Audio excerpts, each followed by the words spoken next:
The wealthiest people in America pay a lower tax rate than their secretaries, yet somehow we're told the system rewards hard work. Here's the paradox. While economists warn about dollar instability and currency collapse, billionaires are getting exponentially richer using the exact same dollar system that's supposedly failing. Most people think this is about market timing, crypto hedges, or gold hoarding. It's not. This isn't financial advice or conspiracy theory. This is systems analysis of how wealth actually transfers during currency crises. And the mechanisms operating right now have been hidden in plain sight for decades. March 2023. Silicon Valley Bank collapses. Signature Bank collapses. First Republic teeters. The financial media erupts with panic about banking system stability, deposit insurance limits, and systemic risk. Ordinary Americans watch their savings accounts, terrified. Then, within 72 hours, something remarkable happens. The wealthy don't lose a single dollar. Not one. Every account over the FDIC limit of $250,000. Accounts holding millions, tens of millions, hundreds of millions, gets made whole through emergency government intervention. Meanwhile, crypto investors, small business owners with operating capital in those banks, and middle-class depositors with more than the insured limit face weeks of uncertainty about whether they'll see their money again. Jennifer Torres still remembers the exact moment she understood the game was rigged. She was sitting in her kitchen in Palo Alto, laptop open, watching her startup's bank account balance frozen at Silicon Valley Bank. $2.3 million, her company's entire operating capital. Money she'd raised from investors. Money she needed to make payroll in 6 days. Money she'd worked 16-hour days for 3 years to accumulate. Her hands were shaking as she scrolled through news articles trying to understand what resolution process meant. Her 9 employees were depending on her. She had contracts to fulfill, rent to pay, a business to run. And her money was just gone. Inaccessible. While she sat there, paralyzed with fear, reading about orderly wind-down procedures, she saw another headline. Venture capital firms with accounts at the same bank were already being assured by Treasury officials that they'd have full access to funds by Monday morning. Not some of their funds, all of it. Accounts worth $50 million, $200 million, $1 billion. Protected. Guaranteed. While she sat in her kitchen, wondering if her company would survive the week, contrast that with David Chen. He's a partner at a venture capital firm in San Francisco. His firm had $87 million at Silicon Valley Bank when it collapsed on Friday. By Sunday evening, he received a call from a Treasury Department liaison, not someone he'd ever met, just someone who had his number, informing him that all deposits would be honored, no cap, full protection. He didn't lose sleep. He didn't panic. He made himself a cocktail, watched a movie, and went to bed. Monday morning, every dollar was accessible. His firm's portfolio companies got funded on schedule. Nobody missed a beat. When I asked him later what he thought about the whole situation, he said something I'll never forget. The system works exactly as designed. People just don't understand what it's designed to do. What is it designed to do? That's the question nobody wants you asking. Because once you start pulling that thread, the entire narrative unravels. You've been told that wealth is built through hard work, saving, discipline, and patience. Get an education, get a good job, max out your 401k, buy a house, live below your means. If you do everything right, you'll build financial security over 30 or 40 years, and maybe, if you're lucky, retire comfortably. Here's what most people get wrong about that advice. It's not wrong, exactly. It's just incomplete. It's the advice given to people who are supposed to stay in one economic class their entire lives. It's maintenance advice, not transformation advice. It's how you avoid poverty, not how you build wealth. Because while you're busy following that plan, Working your job, saving 10% of your paycheck, investing in index funds, and hoping the market goes up. Billionaires are doing something completely different. They're not saving. They're not working for paychecks. They're not investing in 401s.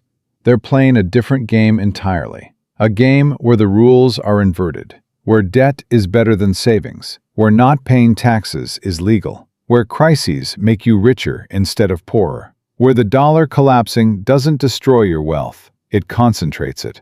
Let me show you what that looks like in practice.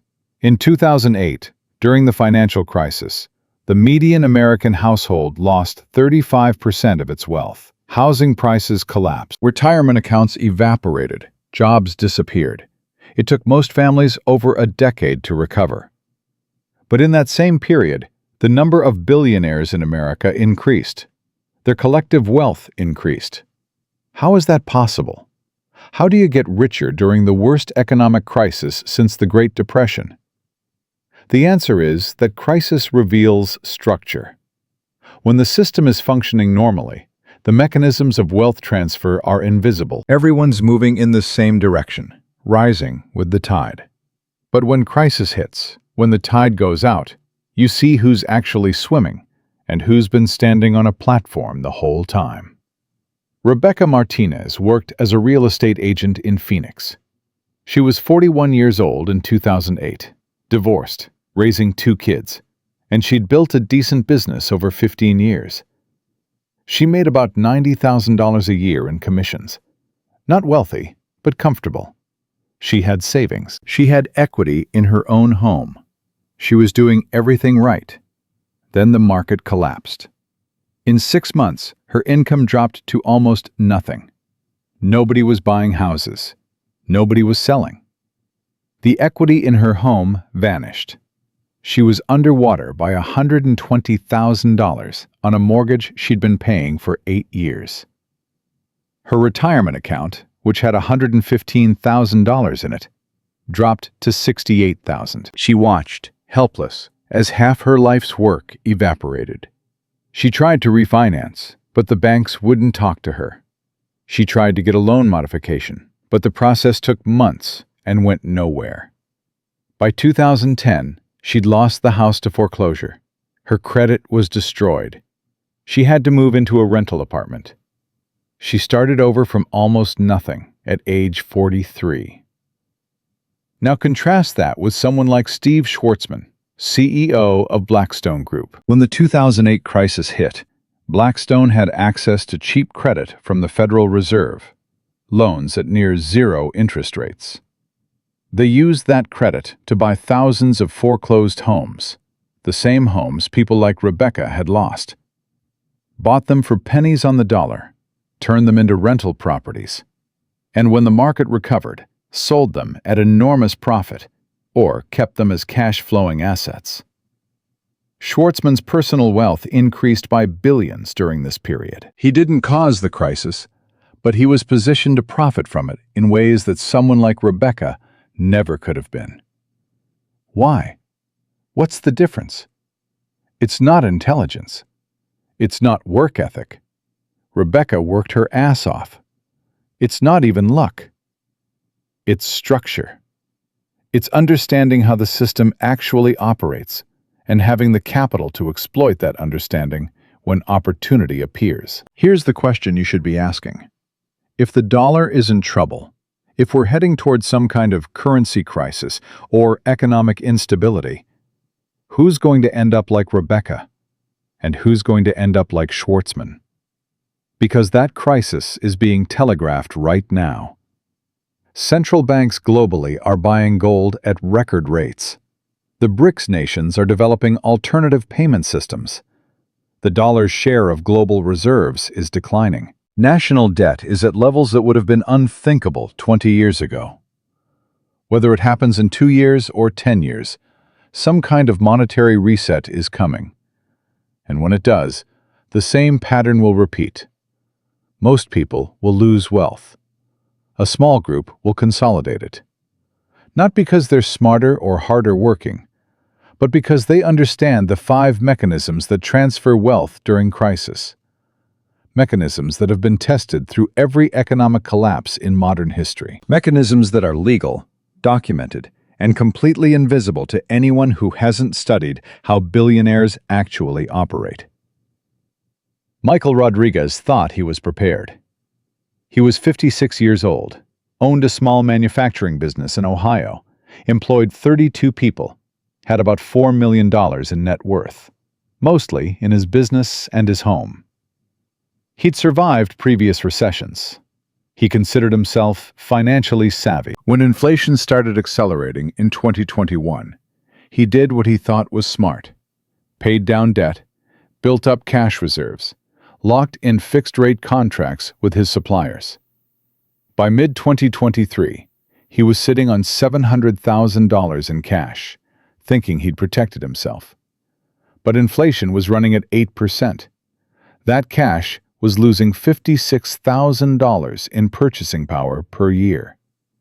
His fixed-rate contracts meant he couldn't raise prices even as his costs increased. And because he'd paid down his debt, he had no leverage to expand when opportunities appeared. He thought he was being conservative. He was actually guaranteeing he'd fall behind. Meanwhile, competitors who'd borrowed aggressively at low rates in 2020 and 2021, who'd locked in cheap debt before rates rose, were expanding, acquiring smaller firms, and positioning for the next cycle. That's the first open loop you need to hold in your mind. The actions that feel safe, saving cash, avoiding debt, staying small, are often the ones that lock you into permanent disadvantage. We'll come back to why. Here's the second open loop. If billionaires know a currency crisis is coming, why are they still operating in dollars? Why aren't they all in gold or Bitcoin or foreign currencies? The answer reveals something most people never consider about how wealth actually works at that level. Because the secret isn't escaping the dollar. The secret is understanding that currency collapse doesn't mean everyone loses equally. It means wealth transfers. And if you're positioned correctly, you don't just survive the transfer, you benefit from it. The same way billionaires benefited from 2008. The same way they benefited from the 1970s inflation crisis. The same way they benefit from every monetary disruption. The question isn't whether crisis is coming. The question is, which side of the transfer will you be on? To understand why billionaires get richer during currency crises, you need to understand what money actually is. Not the story you were taught in school, that it's a medium of exchange, a store of value, a unit of account. What it really is, a claim on future productivity.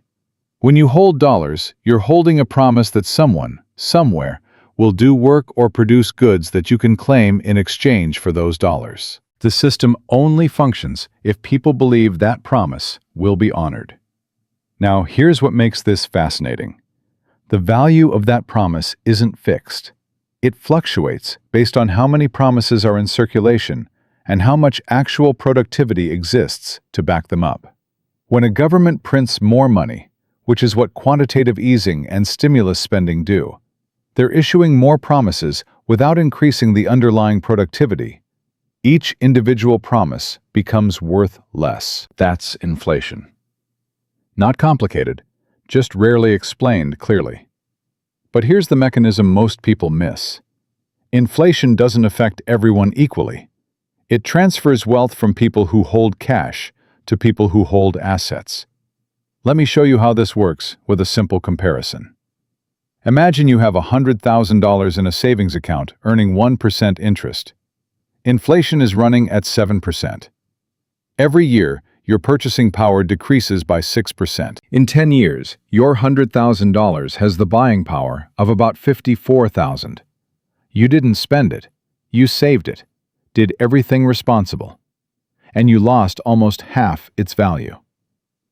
Now imagine instead you used that $100,000 as a down payment on a $500,000 rental property. You borrowed $400,000 at 4% interest. The property generates enough rent to cover the mortgage, taxes, and maintenance. Inflation is still 7%, but now, three things happen simultaneously. First, The rent you collect increases with inflation, 7% per year. Second, the property value increases with inflation. Your $500,000 asset is worth $535,000 after 1 year. Third, and this is the critical part, your debt stays fixed at $400,000, but inflation is eroding its real value by 7% per year. In real terms, you're paying back the loan with cheaper and cheaper dollars. After 10 years, the property is worth roughly $980,000. Your debt is still $400,000, but in real purchasing power, it's equivalent to only about $200,000 of today's dollars. You've built $580,000 in equity using money that lost value. This is how inflation transfers wealth from savers to asset holders.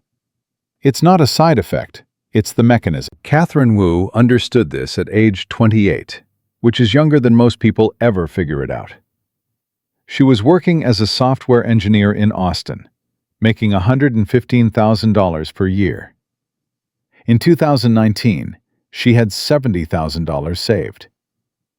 Everyone told her to keep saving, build up 6 months of expenses, be conservative. Instead, she bought a duplex for $350,000, put down $25,000, rented out 1 unit, and lived in the other. The rental income covered most of her mortgage. By 2023, the property was worth $610,000. Her equity went from $25,000 to $285,000 in 4 years. She refinanced, pulled out $150,000 in cash, tax-free, and bought a second property. She still has the same software job, but her net worth increased by more in those 4 years than she could have saved in 20 years of salary. She remembers the moment she made the decision, sitting in her apartment, looking at her savings account statement, realizing that safety was actually a trap. "I'd been taught that debt was risky and savings were safe," she said later, "but I had it backwards. In an inflationary environment, cash is the risk."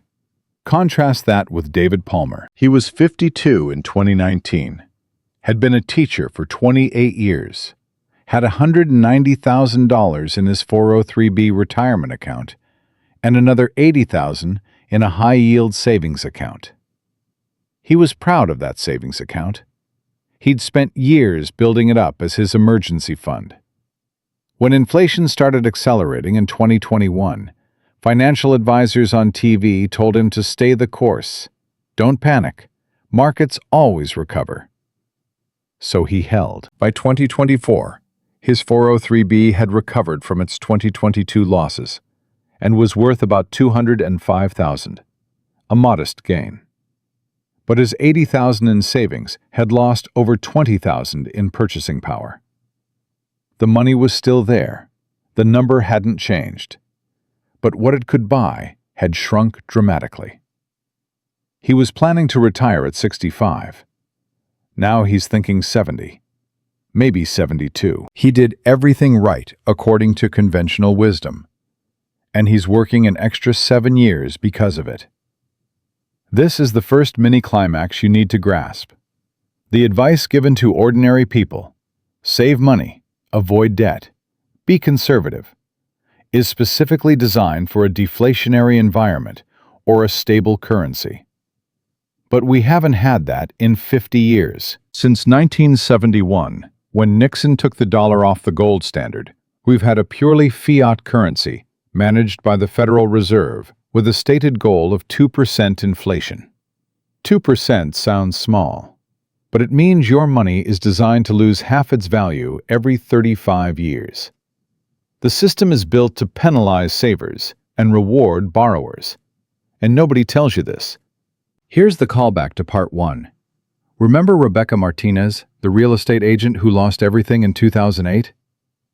The reason she couldn't survive wasn't just bad luck. It was structure.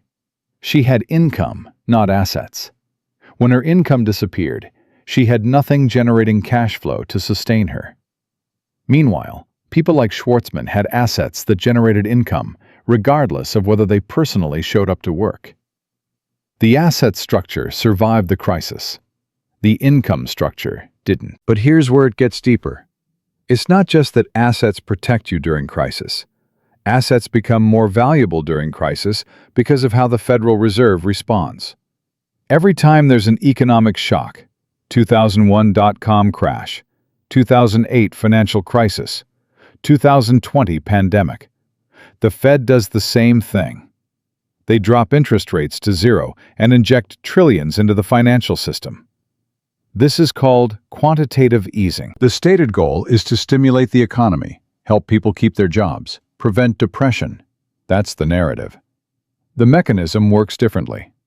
When the Fed buys bonds and injects liquidity, that money doesn't go to regular people. It goes to banks, financial institutions, and large corporations first.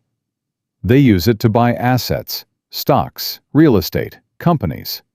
Asset prices inflate.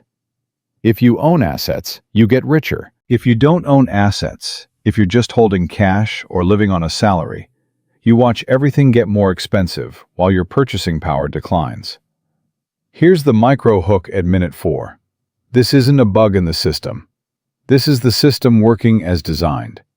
And the people who designed it knew exactly what they were doing. Let's talk about who actually controls this mechanism. The Federal Reserve is a quasi-private institution. It's not fully government-controlled, despite what most people think.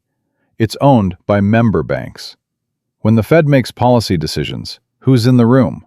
Former investment bank executives, former hedge fund managers, people who spent their careers in finance. When they design monetary policy, whose interests do you think they prioritize? Marcus Thompson worked at Goldman Sachs for 12 years before joining the Treasury Department in 2008 as an assistant secretary. He was part of the team that designed the bank bailout programs during the financial crisis. Years later, in an interview that got very little media coverage, he admitted something remarkable. He said the policy decisions made during that time were explicitly designed to protect the financial system's stability, which meant protecting large institutions and asset holders first. We knew that meant inequality would increase, he said. We knew that regular people would feel left behind, but the alternative was systemic collapse, and we decided that was worse. Whether we were right, I don't know, but that was the calculation. That's the contrarian point most people never consider. The system isn't broken. It's functioning exactly as the people who control it intended. Wealth transfer during crisis isn't an accident. It's a feature. What most people get wrong about monetary policy is they think inflation is something that just happens, like weather. It's not. It's a choice. Governments choose to print money. Central banks choose interest rates. These are deliberate policy decisions made by people with specific incentives and specific interests. And the outcomes are predictable. Every time money supply increases faster than productivity, wealth transfers from people who hold cash to people who hold assets. Every single time. This has been tested across every major economy for the last century. Weimar Germany in the 1920s. Prices doubled every few days. People with savings were wiped out. People who owned factories, land, and gold preserved wealth. Same mechanism. Argentina in the 1980s and 2000s. Chronic inflation. Middle class destroyed. Asset owners survived. Zimbabwe in the 2000s. Hyperinflation made currency worthless. People with US dollar accounts and tangible assets maintained purchasing power. The pattern repeats because the mechanism is consistent. Here's the question you should be asking. If this pattern is so predictable, why doesn't everyone just buy assets and avoid cash? The answer is capital. You need money to buy assets. If you're living paycheck to paycheck, if you're paying off student loans and credit card debt, if you're spending everything you earn on rent and expenses, you can't buy assets. You're trapped in the income for survival cycle. Meanwhile, people who already have capital can deploy it into assets that compound and protect against inflation. Sarah Mendoza graduated from college in 2018 with $68,000 in student loan debt and a degree in marketing. She got a job making $42,000 per year. After taxes, loan payments, rent, and expenses, she was saving maybe $200 per month. By 2024, she'd saved about $14,000. Not nothing, but not enough to buy property. Not enough for a significant investment portfolio. She's doing everything right, working full-time, living modestly, saving consistently. And she's falling further behind every year because inflation is eroding her purchasing power faster than she can save. She'll be 40 before she has enough capital to actually deploy the strategies that protect wealth. And by then, another 20 years of inflation will have passed. This is the second open loop. The strategies that protect you from currency crisis require capital to implement. But if you don't already have capital, how do you get it in a system designed to keep you spending your income on survival? We'll come back to this. Now here's the unexpected twist. Billionaires aren't worried about dollar collapse the way you're worried about dollar collapse. When you think about the dollar losing value, you imagine your savings disappearing, your paycheck buying less, economic chaos. When billionaires think about dollar devaluation, they see asset repricing. Their wealth isn't in dollars, it's in companies, real estate, stocks, commodities, things denominated in dollars but not dependent on the dollar's value.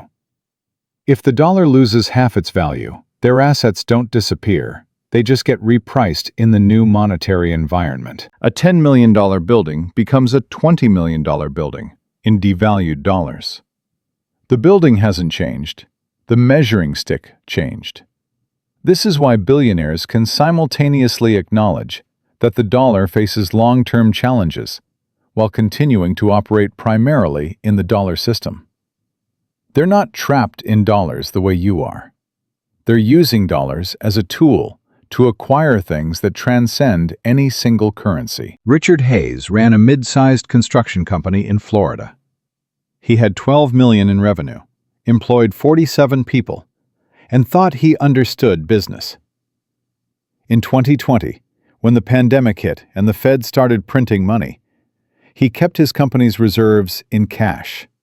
About $2 million sitting in business checking accounts, earning almost nothing. He thought liquidity was safety. By 2023, that $2 million had lost over $300,000 in purchasing power. Meanwhile, his competitor took the same cash position and bought 3 commercial properties, borrowing another $6 million to do it. Those properties are now worth 40% more, generating rental income and providing depreciation tax benefits. Hayes's company is still profitable, but he missed a generational wealth-building opportunity because he thought in terms of cash safety instead of asset acquisition. That brings us to the second mini-climax. The moment you realize that the rules you were taught are designed to keep you in your place. Work hard, save money, avoid debt. Those rules work fine if your goal is to maintain your current economic position. They actively prevent you from moving up. So here's the framework that actually operates at the billionaire level. Money is a tool, not a goal. Assets are the goal. Debt is leverage to acquire assets faster. Taxes are optional if you structure correctly. And currency devaluation doesn't destroy wealth. It transfers it from people who hold currency to people who hold assets. The 5 secrets we're about to explore aren't just tactics. They're the operating system of the wealth class. And the reason they're secrets isn't because they're hidden. It's because they contradict everything you've been taught about how money works. And that contradiction is about to get much, much clearer. Now we get to the actual secrets. Not the motivational platitudes you hear in TED Talks. The specific mechanisms that billionaires use to extract wealth from the system while you're told to save and work hard. And I need you to understand something before we go further. These aren't illegal. They're not loopholes that might get closed. They're built into the foundation of how the tax code, the financial system, and monetary policy actually function. They're features, not bugs. Secret number 1. Billionaires don't work for money. They work for assets that generate money while they sleep. You've heard this before. But you need to see what this actually looks like in practice, because the scale is something your brain isn't wired to process. In 2023, the median American worker earned $54,000. That's $26 per hour for 2,080 hours of work. Every single hour of your life traded for $26. You can't scale that. There are only 24 hours in a day. Your body will break down. Your time is capped. Now, in that same year, Elon Musk's net worth increased by $95 billion. Let me translate that into terms you can actually visualize. If you worked 24 hours a day, every single day, no sleep, no breaks, no holidays, for 2,000 years straight at $26 per hour, you still wouldn't earn what Musk made in 12 months. Not because he worked a million times harder than you, because he owns assets that compound. His wealth grows exponentially. Yours grows linearly. He's multiplying. You're adding. And the gap widens every year at an accelerating rate. But here's what they don't tell you, and this is the first major twist.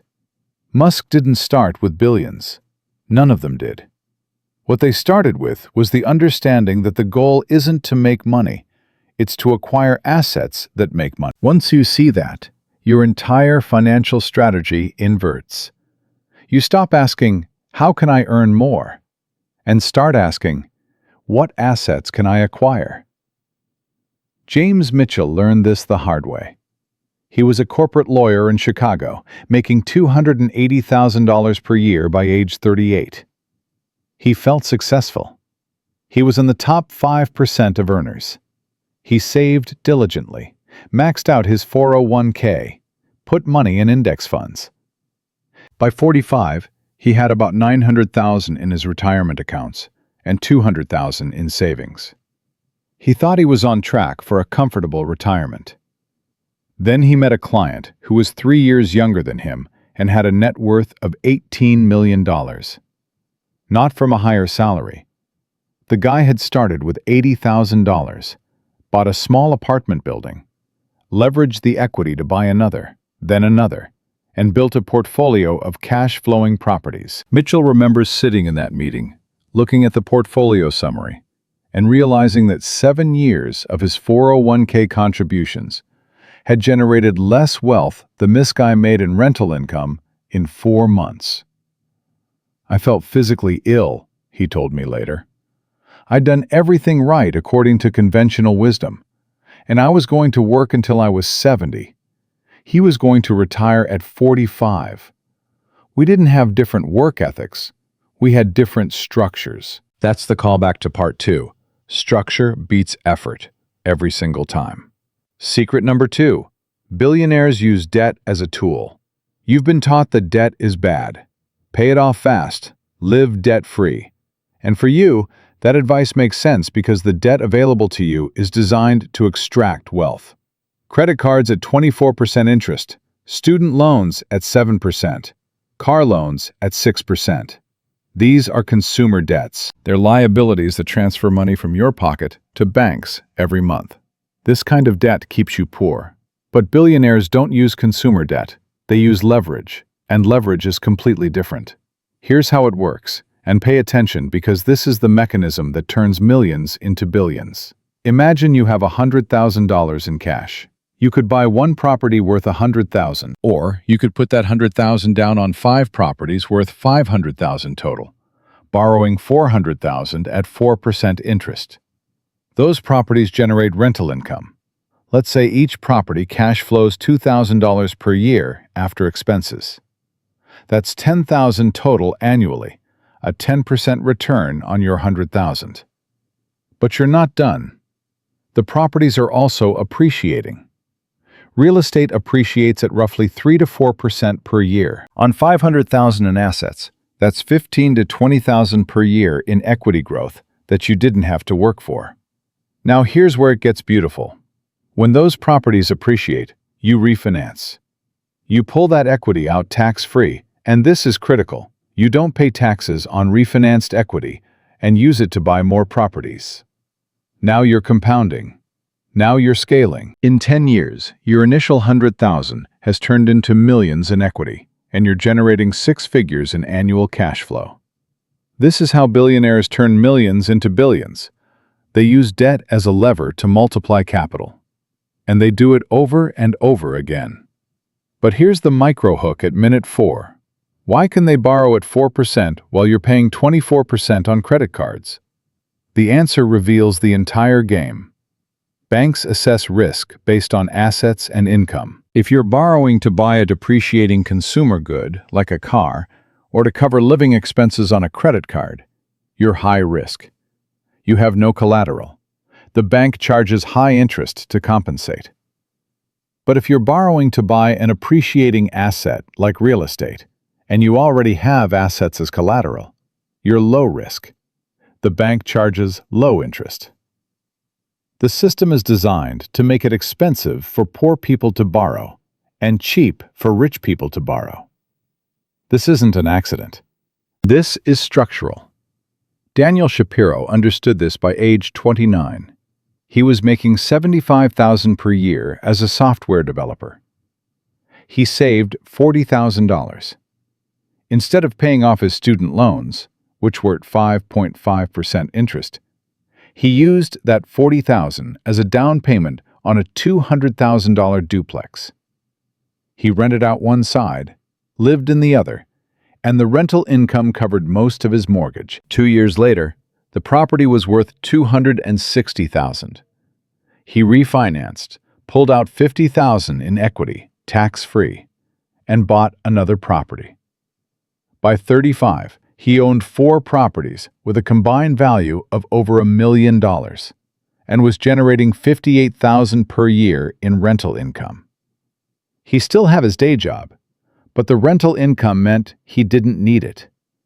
He'd used debt to buy time. Meanwhile, his college roommate had spent those same 6 years aggressively paying off student loans and had 0 assets to show for it. Same starting point, completely different outcomes. Contrast that with Lisa Hamilton. She's 42, works as a nurse, makes $82,000 per year. She has $38,000 in student loans and $14,000 in credit card debt.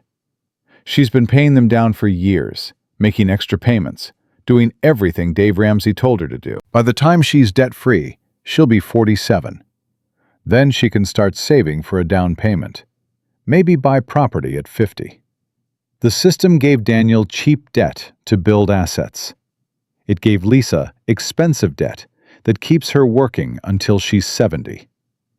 Tell me again how this is about personal responsibility. Secret number 3. Billionaires pay almost no taxes. This is the rage moment. This is where you should be getting angry because the numbers are obscene. In 2021, ProPublica obtained and analyzed IRS data on the wealthiest Americans. What they found was that between 2014 and 2018, the 25 richest Americans saw their wealth increase by $401 billion. They paid $13 billion in federal income taxes. That's an effective tax rate of 3.4%. Meanwhile, a married couple making $120,000 per year pays approximately 22% in federal income tax. A single person making $60,000 pays 18%. Pause this video for a second and think about what that means. You're paying 5 to 7 times more of your income in taxes than billionaires. Not because you have better accountants, because the system is designed that way. Here's how it works. Income from labor, your salary, your wages, is taxed at the highest rates, up to 37% federally, plus state taxes. But income from investments, capital gains, dividends, is taxed at a maximum of 20%, often 15%. If you make money from work, you're punished. If you make money from money, you're rewarded. That's the structure. But it gets worse. Billionaires don't even take capital gains most of the time. They use a strategy called buy, borrow, die. Here's the mechanism, and this is the callback to part 1, where we talked about David Chen getting his Silicon Valley bank deposits protected while Jennifer Torres was frozen out. The system treats them differently because they operate in different structures. Buy, borrow, die works like this. Step 1.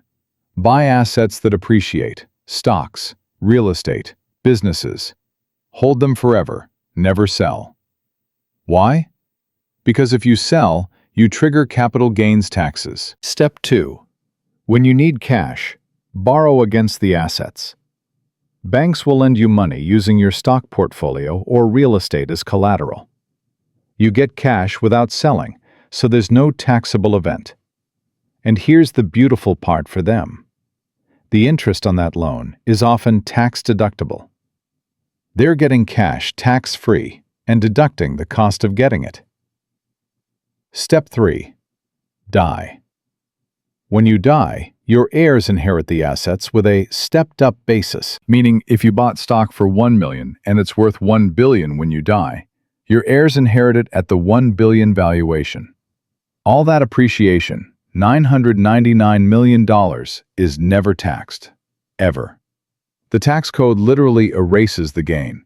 This is completely legal. It's written into law. And it means billionaires can live lavishly, borrow millions, pay zero income tax, and transfer wealth across generations without ever paying capital gains. Meanwhile, every dollar you earn from your labor is taxed immediately at the highest rates.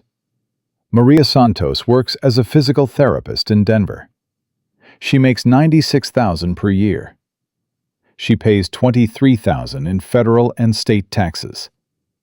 After taxes, rent, student loans, and living expenses, she saves about $12,000 per year. She's been doing this for 8 years. She has $96,000 in savings and retirement accounts. That's 8 years of disciplined saving. In 2022, Jeff Bezos's wealth increased by $20 billion. Based on ProPublica's analysis, he likely paid around $400 million in taxes on that. Which sounds like a lot until you do the math. That's a 2% effective rate. Maria is paying 24%. She's paying 12 times his rate as a percentage of income. But here's the second major twist, and this is what most people get wrong. This isn't tax evasion. This isn't billionaires breaking the law. This is the law working exactly as written. The carried interest loophole that lets private equity managers pay 15% tax rates instead of 37%? That exists because private equity spent $40 million lobbying to keep it. The estate tax exemption that lets you pass $13 million to heirs tax-free? That was raised from $5 million in 2017 through lobbying. The rules aren't broken. They're bought. In 2023, corporations and wealthy individuals spent over $4 billion lobbying Congress. That's $7.5 million per member of Congress. They're not bribing them. That's illegal. They're funding campaigns, paying for research, offering high-paying jobs after politicians leave office. It's legal corruption, and the return on investment is extraordinary. Spend $40 million lobbying to preserve a tax loophole that saves you $4 billion. That's a 100-to-1 return. Here's the micro-hook at minute 10. If you're angry right now, good. You should be. But anger without understanding is useless. You need to see the fourth secret, because that's where you realize how deep this goes. Secret number 4. Billionaires control information. They don't just make money. They control the narratives about how money works. Think about every financial media outlet you've ever consumed. CNBC, Bloomberg, Wall Street Journal, Financial Times. Who owns them? Comcast, Bloomberg LP, News Corp, Nikkei. Who sits on those boards? Billionaires. Who are the sponsors? Investment banks, hedge funds, wealth management firms. Now think about what those outlets tell you. Invest in index funds, dollar cost average, Stay the course. Don't try to time the market. Be patient. That's not bad advice for someone with a small portfolio, but it's maintenance advice, not transformation advice. Meanwhile, what are billionaires actually doing? They're investing in private deals not available to you. They're using leverage to amplify returns. They're structuring transactions to avoid taxes. They're doing the opposite of what they tell you to do. This is the third twist. The financial advice given to ordinary people is designed to keep you in the system, not help you escape it. Because if everyone understood how leverage works, how to acquire cash-flowing assets, how to minimize taxes through structure, the system would change. There would be political pressure to close the loopholes. So instead, they feed you narratives about hard work, patience, and index funds. Keep you busy, keep you compliant, keep you thinking you're one promotion away from financial security. Thomas Brennan worked in wealth management for 15 years at a major firm. He managed portfolios for clients with between 2 and 10 million in assets. He thought he understood wealth. Then he got recruited to a family office, managing a single family's fortune of 800 million. Everything I'd learned was wrong, he told me in an interview. The strategies we sold to regular wealthy people, diversified portfolios, bonds for stability, gradual growth, that's not what the ultra-wealthy do. They concentrate positions, use massive leverage, invest in private deals with 20 to 40% returns, and structure everything through entities that minimize taxes. We were selling one product to retail clients and using a completely different playbook for the family. And nobody ever talked about the difference. That's the system. 2 sets of rules. One for people who have to follow financial media's advice.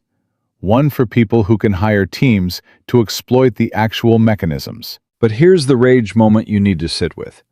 This isn't new. This isn't a recent development. This has been the structure for decades. Your parents were lied to. Your grandparents were lied to. You've spent your entire life being told that if you work hard, save money, and play by the rules, you'll build wealth. And the entire time, the people telling you that were using completely different strategies to build their own wealth. They were multiplying while telling you to add. They were leveraging while telling you to avoid debt.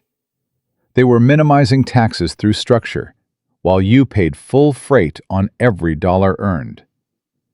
And when currency instability comes, which it will, because infinite money printing always ends the same way, they'll use the same mechanisms to profit from the crisis. They'll borrow cheap money to buy assets at distressed prices. They'll restructure to minimize taxes on gains. They'll control the media narrative about what's happening and why. And you'll be told to stay calm, stay invested, trust the system. Secret number 5 is the darkest one. And it's the one that explains why nothing ever changes. Because billionaires don't just build wealth, they build dynasties. And they use legal structures specifically designed to transfer that wealth across generations without ever paying estate taxes, without ever losing control, and without ever giving their descendants the option to fail. The tools are called dynasty trusts, family offices, and generational wealth planning. And once you understand how they work, you realize the game was never about this generation. It's about forever. Secret number 5. Billionaires think in generations, not years. This is the mechanism that makes inequality permanent. Most people think in terms of their own lifetime. How much can I earn before I retire? How much can I save? What will my life look like? Billionaires think in dynasties. They're building wealth that will compound for 100 years, 200 years, forever. And they use legal structures specifically designed to make that happen, while you're still trying to figure out how to afford retirement. The first tool is the dynasty trust. When you die, your assets go through probate, get hit with estate tax at 40% on amounts over 13 million, and then get distributed to heirs who might squander them. Billionaires don't do that. They put assets into irrevocable trusts decades before they die. The trust owns the assets.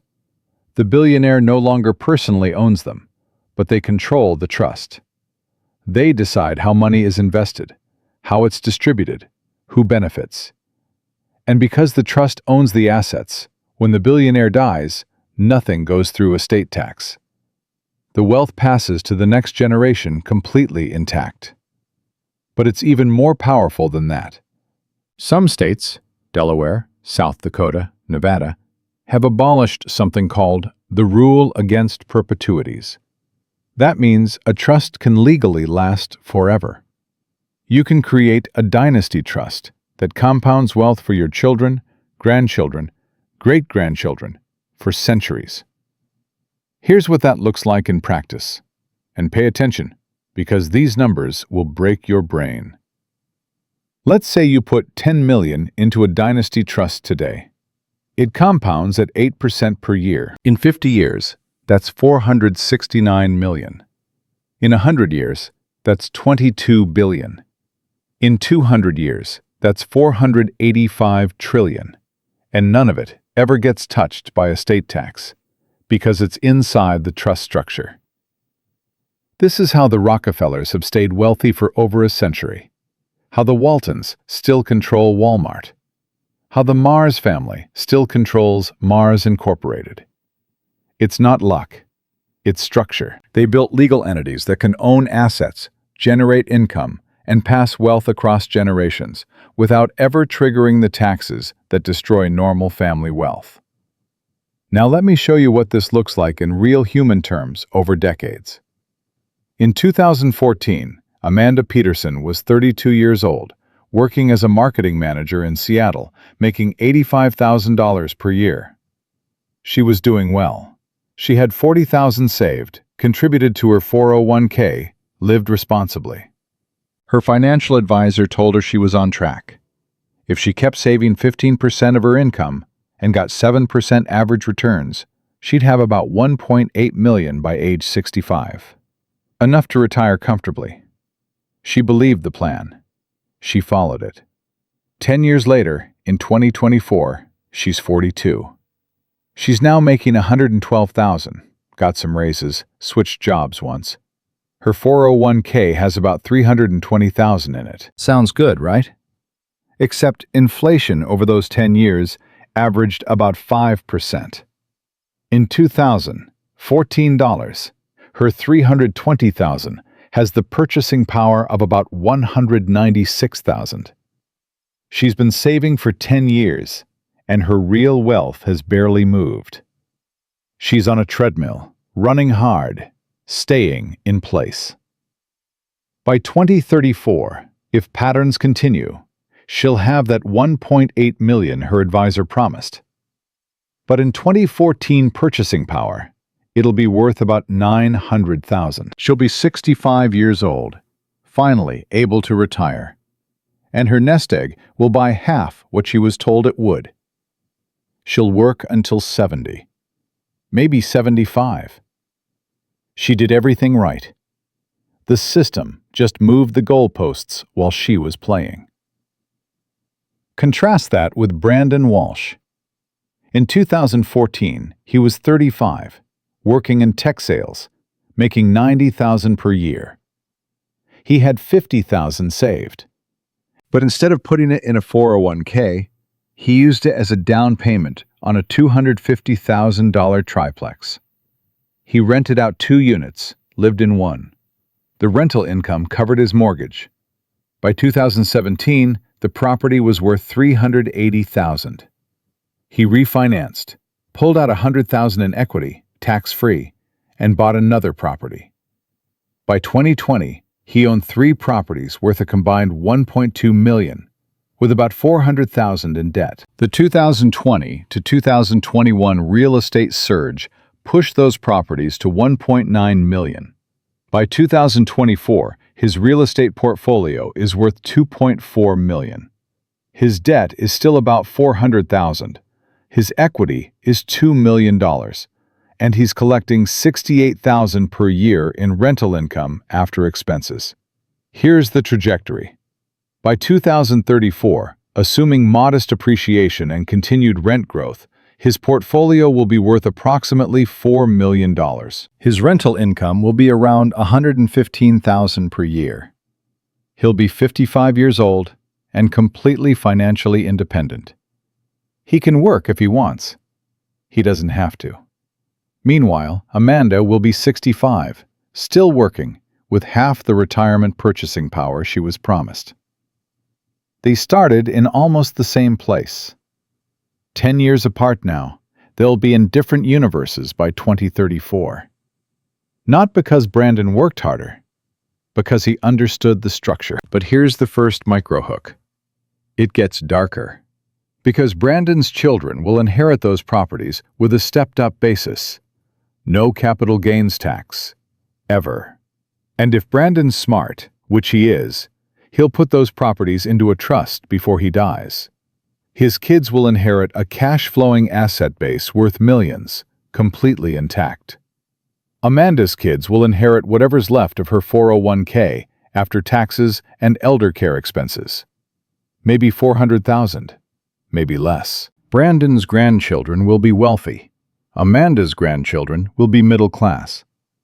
The gap compounds across generations. What most people get wrong about dynastic wealth is they think it's about the initial fortune. It's not. It's about the structure that protects and compounds that fortune forever. The Walton family, descendants of Sam Walton who founded Walmart, are worth over $200 billion collectively. Sam died in 1992. His wealth has multiplied 5 times since his death. How? Because it's in trusts that own Walmart stock, receive dividends, and reinvest. The family controls the company through voting shares held in trust. They haven't worked at Walmart in decades. They don't need to. The structure works for them. Now let's look at this pattern playing out across an entire generation. In 1989, the typical American household headed by someone under 35 had a net worth of about $15,000 adjusted for inflation. By 2022, that number had dropped to $13,000. Younger households are poorer now than their parents were at the same age. Meanwhile, households headed by someone over 65 saw their net worth increase from $108,000 to $364,000. The old got 3 times richer. The young got poorer. Why? Because asset inflation has outpaced wage growth for 40 years. If you owned a home in 1989, it's worth 4 times what you paid. If you own stocks, they've compounded. If you didn't own assets, if you were just starting out, you're trying to buy that house at inflated prices with wages that haven't kept pace.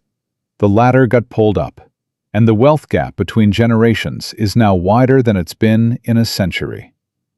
Here's the callback to part 2, where we talked about Catherine Wu buying her duplex at 28. She's now 33. Her original property is worth $800,000. She bought a second one in 2021. Combined equity is about $600,000. She's on track to have multiple millions by 40. Compare that to her college roommate, Emily Ross, who followed conventional advice. Emily makes more money than Catherine. She's a corporate attorney making $175,000 per year. But she's got $300,000 in student loans. She lives in an expensive apartment because she's too busy to deal with being a landlord. She has $110,000 in her 401k. She's making nearly double Catherine's income and has 1/6 the net worth. By 45, Emily will probably have around $700,000 in retirement accounts if she maxes out contributions. Catherine will have $3 to $4 million in real estate equity, generating $150,000 per year in passive income. Same starting point. Completely different structures. But here's the second microhook, and this is where the generational consequences become terrifying.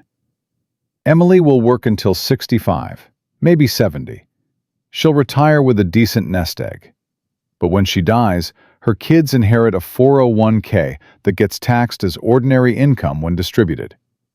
Between taxes and the requirement to withdraw over 10 years, Her children will lose 35 to 40% to taxes.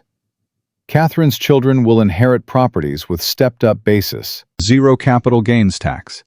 They'll inherit cash-flowing assets that generate income immediately. Emily's kids inherit a tax bill and a diminishing account. Catherine's kids inherit an empire. This pattern is repeating across millions of families right now, and it's accelerating. Between 2020 and 2024, asset prices surged. Real estate went up 30 to 40%. Stocks went up 60%. If you owned assets, you got dramatically richer. If you didn't, if you were saving cash, you lost purchasing power at the fastest rate in 40 years. The wealth transfer happened in 4 years. It was the largest upward wealth transfer in modern American history. And most people didn't even notice because it happened through asset appreciation, not through income. Here's the second contrarian point. This wasn't an accident. This was monetary policy working as designed. When the Federal Reserve dropped rates to zero and injected $5 trillion into the financial system during COVID, they knew it would inflate asset prices. They knew it would benefit asset holders. They did it anyway because the alternative, letting the financial system collapse, was worse for the people who control the system. But let's be clear about who benefited and who paid.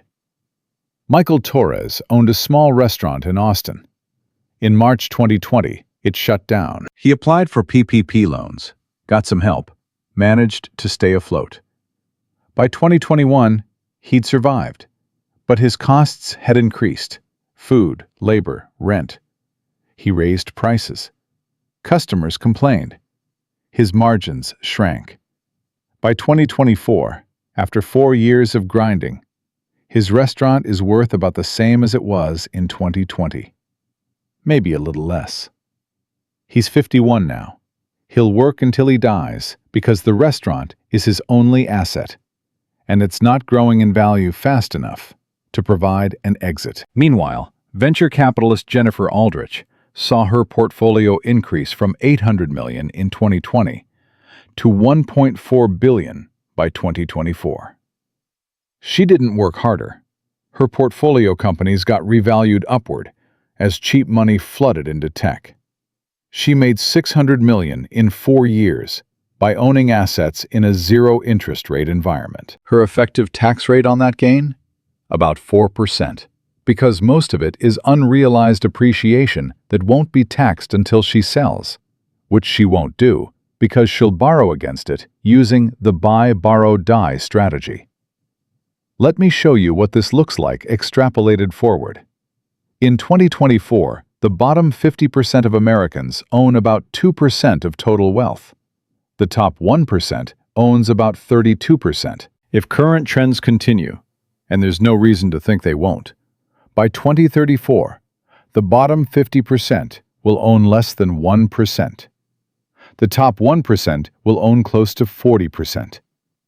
We're heading toward a society where half the population collectively owns almost nothing, while a tiny elite owns nearly half of everything.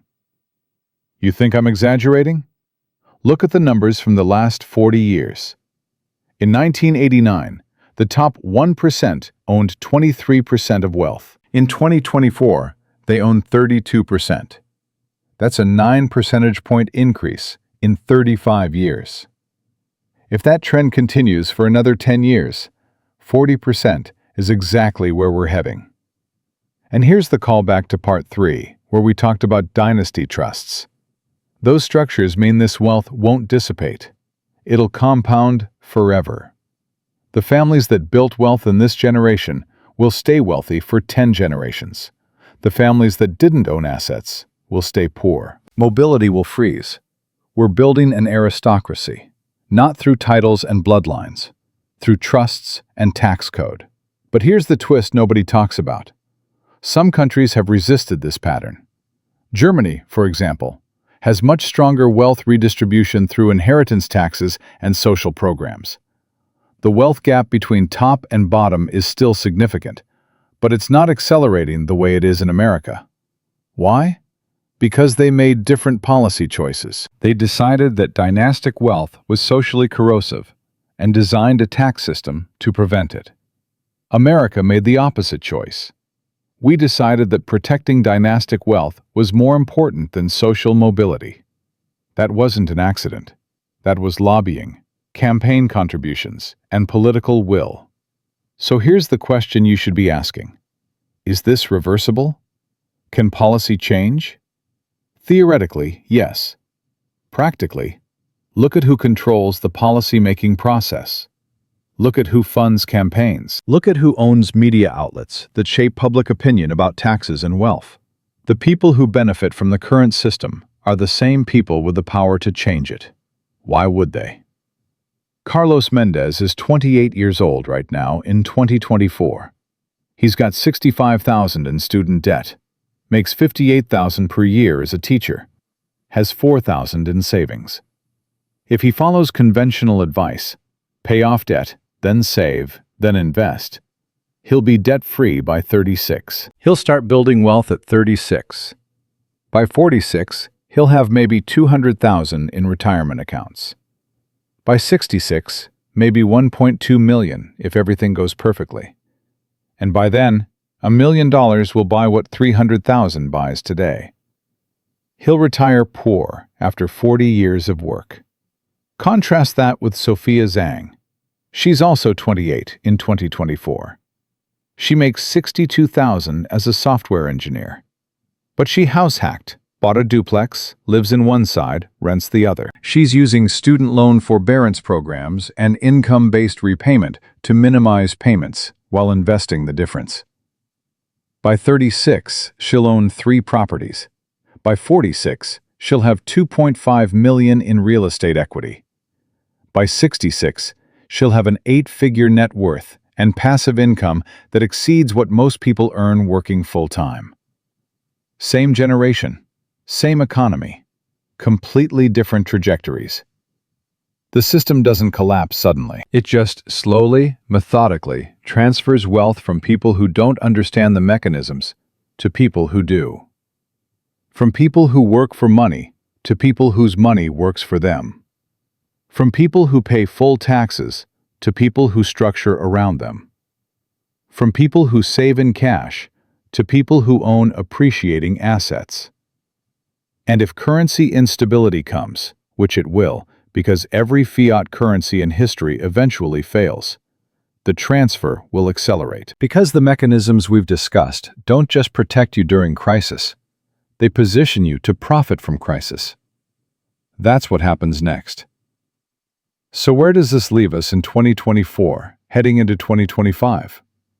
The dollar isn't collapsing tomorrow, but the signs are unmistakable. National debt just crossed $35 trillion. That's $105,000 for every person in America, including children. Interest payments on that debt now exceed what we spend on defense. The Federal Reserve has printed more money in the last 15 years than in the previous 200 combined. Central banks worldwide are diversifying away from dollar reserves at the fastest pace since World War II. The BRICS nations, Brazil, Russia, India, China, South Africa, are developing alternative payment systems specifically designed to bypass the dollar. This doesn't mean the dollar disappears next week. It means the architecture that supported American monetary dominance for 80 years is quietly being dismantled. And when that process completes, whether it takes 5 years or 20, the wealth transfer we've been discussing will accelerate beyond anything we've seen. Here's the callback to part 1. Remember Jennifer Torres? The startup founder whose $2.3 million got frozen at Silicon Valley Bank, while venture capitalists got immediate assurances. She eventually got her money back, but that week of uncertainty nearly destroyed her company. She had to delay payroll, lost a major client who got nervous about her financial stability. By the time the crisis resolved, the damage was done.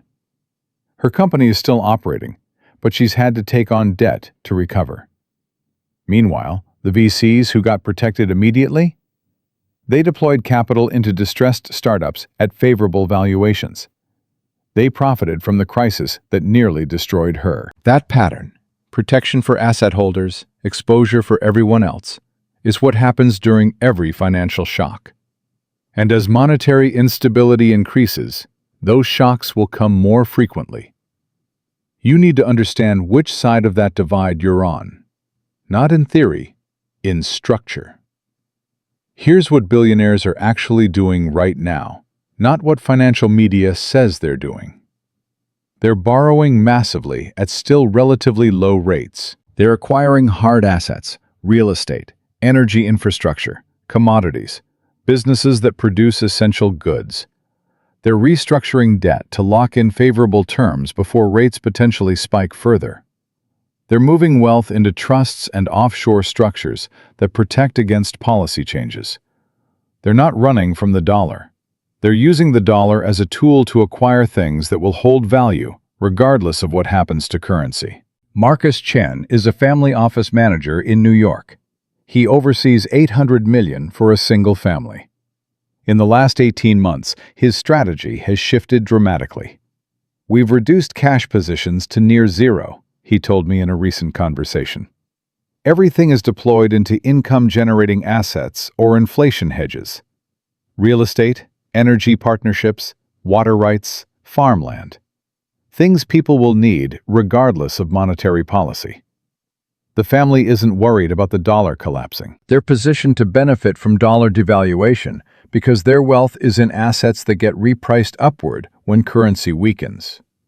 Contrast that with Thomas Riley. He's 61, worked in manufacturing his entire career, has $1.4 million in his 401k and $300,000 in savings. He's planning to retire in 4 years. His financial advisor tells him he's in good shape, but that entire $1.7 million is denominated in dollars. If inflation averages even 5% over the next decade, which is below what we've seen recently, his purchasing power gets cut by 40%. His retirement plan assumes the dollar maintains current value. What happens if it doesn't? This is the distinction that matters.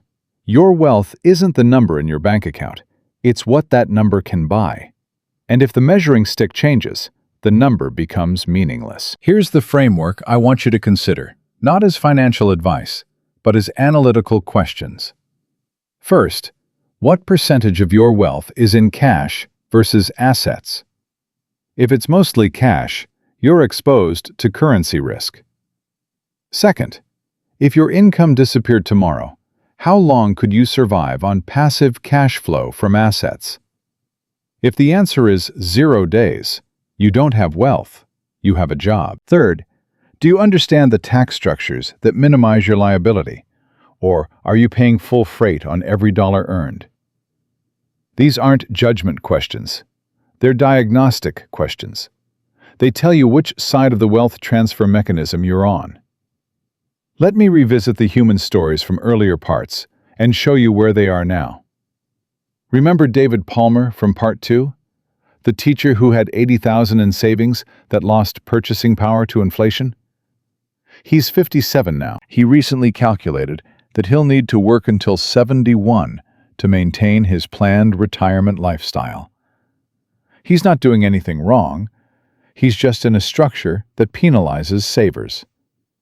Meanwhile, Catherine Wu, the software engineer who bought the duplex at 28, just bought her 4th property. She's 33. Her net worth is approximately $1.2 million. She makes $70,000 less per year than Palmer did at the same career stage. She'll retire at 45 if she wants. He'll work until 71. Here's the callback to Part 3, where we discussed the buy, borrow, die strategy. That mechanism is being used right now by thousands of wealthy families to extract cash without triggering taxes. The total amount of securities-backed loans, money borrowed against stock portfolios, has increased from $800 billion in 2019 to over $1.6 trillion in 2024. That's borrowed money that generates 0 taxable events. Wealthy people are pulling cash out of appreciated assets without selling, living on borrowed money, and planning to die with stepped-up basis so their heirs never pay capital gains. This isn't future planning.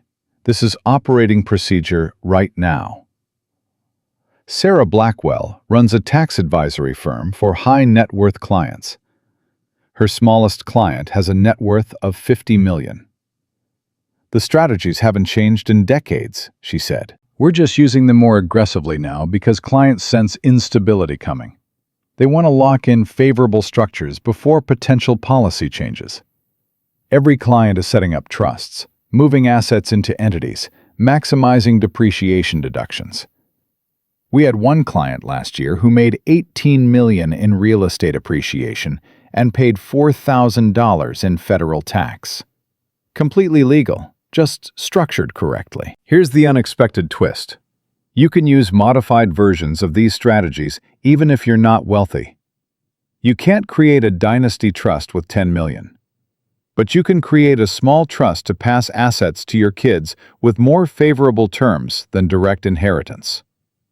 You can't borrow $100 million against a stock portfolio. But you can do a cash-out refinance on a rental property and redeploy that capital tax-free.